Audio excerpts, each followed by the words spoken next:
Alright guys, welcome to today's video. Thank you for watching. Do me a favor, go ahead and hit that like button. It helps grow and support the community here on YouTube. If you enjoy content about the gaming industry and PlayStation news, rumors and leaks, please consider subscribing or becoming a channel member. So this week we saw the big Sony group meeting in which the business is set to advise its shareholders of the future of Sony and its individual divisions, including PlayStation.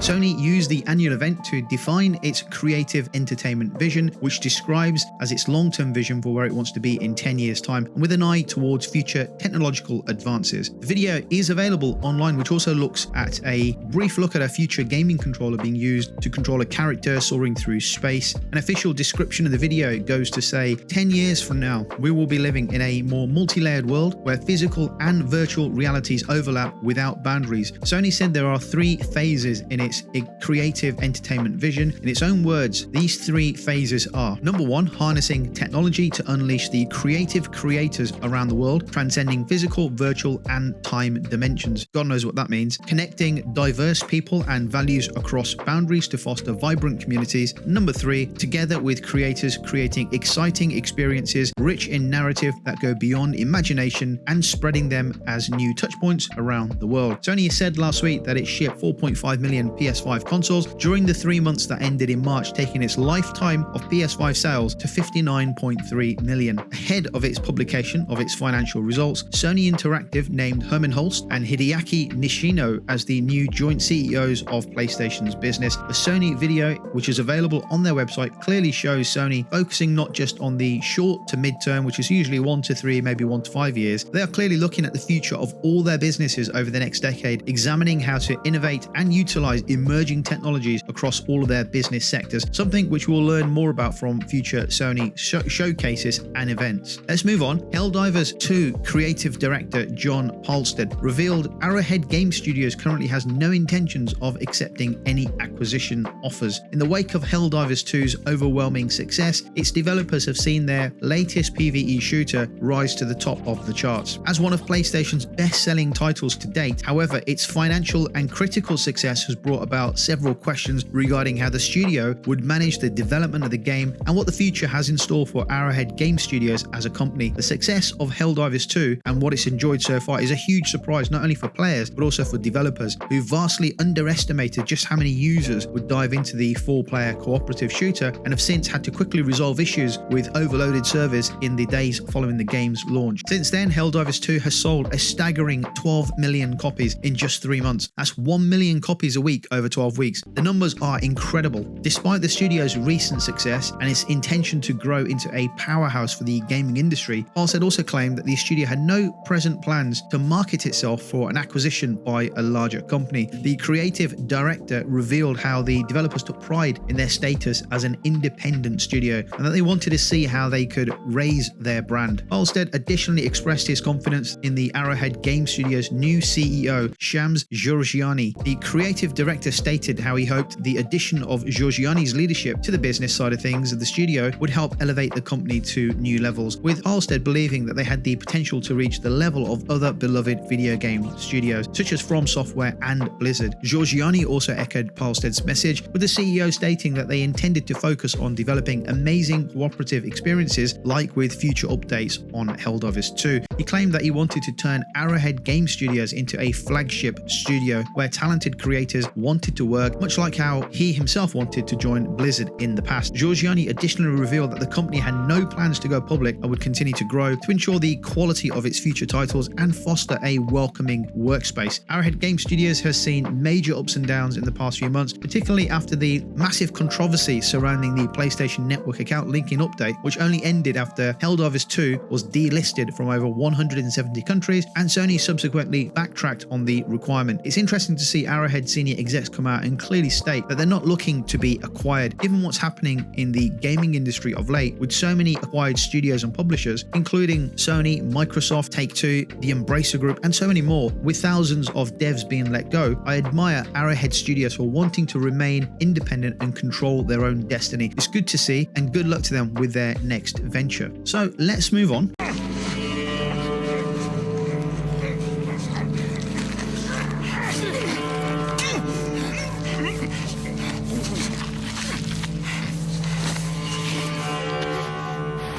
Neil Druckman has become one of the world's most well-known game developers for his part in creating the masterpiece that was The Last of Us, a game that at the time of its launch pushed boundaries in the games industry as to how players saw stories in games and how they could be told. The Last of Us and its sequel, The Last of Us Part 2, love it or hate it, stand as industry benchmark. In terms of the cinematics, the narrative focus works of excellence, the studio's dedication to strong, high-quality storytelling crafted by amazing developers and artists. The Last of Us Part 2 even had Xbox Phil Spencer and his team of execs and devs analyze why the game was so good, why it stood as an industry benchmark, and that The Last of Us Part 2 is a game that they should be using to benchmark their own games. In a new interview where Druckman is asked by Sony how he sees the world of creative works changing in the decade, he claimed boundaries were going to be pushed again, though this time it would be through generative AI. Druckman goes on to say AI is really going to revolutionize how content is being created, although it does bring up some ethical issues that we do need to address. With technologies like AI and the ability to do motion capture right from home, we're reducing both the cost and the technical hurdles, opening the door for us to take on more adventurous projects and push the boundaries of storytelling in games. The evolution is truly empowering creators to bring their visions to life without the traditional obstacles. Druckman also claimed that AI will allow us to create nuanced dialogues and characters, expanding the creative possibilities, though he also clarifies that this only works when AI and tools like it are used with precision. It's crucial to precisely direct these tools to achieve the intended outcomes. These tools increase our efficiency, enabling us to achieve more with less. Generative AI tools in game development continues to be a hotly debated topic, with many claiming it can lower the bar to access for new creators getting into game development, and that it can empower creatives further than ever before. Others recognize the fact that the human brain is endlessly more creative than the computer can be, and will always possess creative abilities unattainable by generative AI tools. Druckman's words, of course, plenty of negative reactions on social media, with plenty confused as to why Druckman will be throwing his hat in the ring with AI as a future after having built a career of creating stories made by really talented people who really push boundaries. Daniel Ahmed, Director of Research and Insights at Nico Partners, who specifically covers the games industry in Asia, makes the point that generative AI is already being heavily used by developers in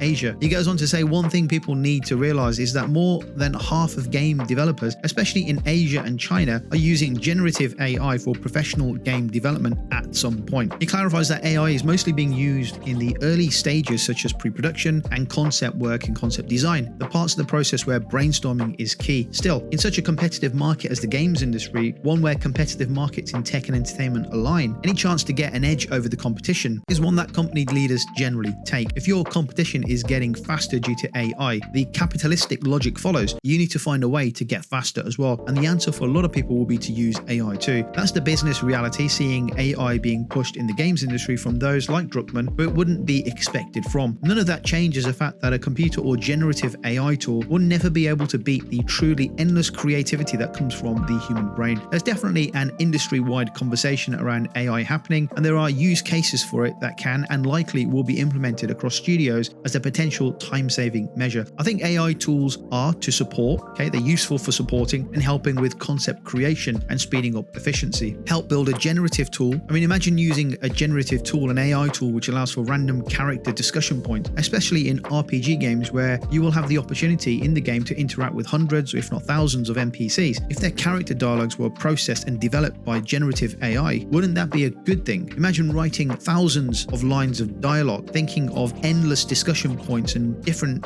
break-off trees and different dialogue sections and outcomes. Where AI can help is to generate all this discussion on the fly when a game character interacts with the NPC, as long as it's logical and it makes sense. This is how I see AI working in games. Of course, the quality of the AI and the output that it produces, right? What it generates, how real does it feel within the game world? Is it able to deliver the lines that keeps you immersed? Does the dialogue, etc., is it realistic within the game world? Of course, AI would also need to be used to help build up the environments and early character development work, which is great, and it saves time and improves efficiency. However, at what cost? How many devs, artists, concept designers, programs are now not required because you've just implemented AI to complete those sections of the game that they would have created? This is a huge debate for the gaming industry which needs to happen. The one thing is for sure is that technology is advancing. This will not change. AI is here to stay, and it will get better and better, and companies need to find a way to embrace AI, especially within the gaming industry, and utilize this as part of the development process, not ignore it. Surely this is a good thing, right? Embrace it. Let me know your thoughts down below in the comments about today's topic. Thank you for watching, and I'll catch you on the next video.